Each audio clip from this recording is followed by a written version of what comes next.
ಮನವಿ ಎದ್ರ ಬಗ್ಗೆ ಕೊಟ್ರಿ? ಮನವಿ ನೋಡ್ರಿ, ಡಿಜಿ ಗ್ರಾಮದಾಗ ಯಾವುದೇ ರೀತಿ ಮದ್ಯದ ಅಂಗಡಿ ತೆಗಿಬಾರ್ದು ಮತ್ತು ಯಾವುದೇ ಸರ್ಕಾರಿ ಮದ್ಯದ ಅಂಗಡಿ ತೆಗಿಬಾರ್ದು ಅಂತಂದ ನಾವು ಅದಕ್ಕೆ ಮನವಿ ಇವತ್ತು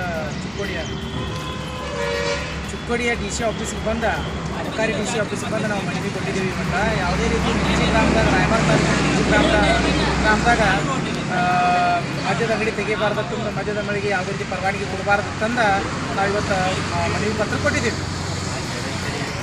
ಮದ್ಯದ ನಿಮ್ಗೆ ಏನು ಪ್ರಾಬ್ಲಮ್ ಐತೆ? ಬಂದ್ ಮಾಡ್ಬಿಟ್ರೆ ನಮ್ಮ ಮನೆ ಮಾರ್ರಿ, ನಮ್ಗೆ ಮಕ್ಕಳನ್ನ ಹೆಂಗೆ ಜಪಾನ್ ಮಾಡೋದ್ರಿ, ಕುಡ್ಕೊಡ್ ಬಂದ್ರೆ ಬರೋದು ಪಗಾರ 100 ರೂಪಾಯಿ ರೀ. ನಾವು ಮಾಡೋದು ಹೆಂಗೆ ಹೇಳ್ರಿ?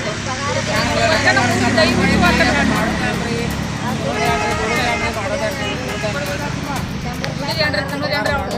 ನಾವು ಮಾಡೋದು ಹೆಂಗೆ ಹೇಳ್ರಿ? ಮನ್ಯಾಗ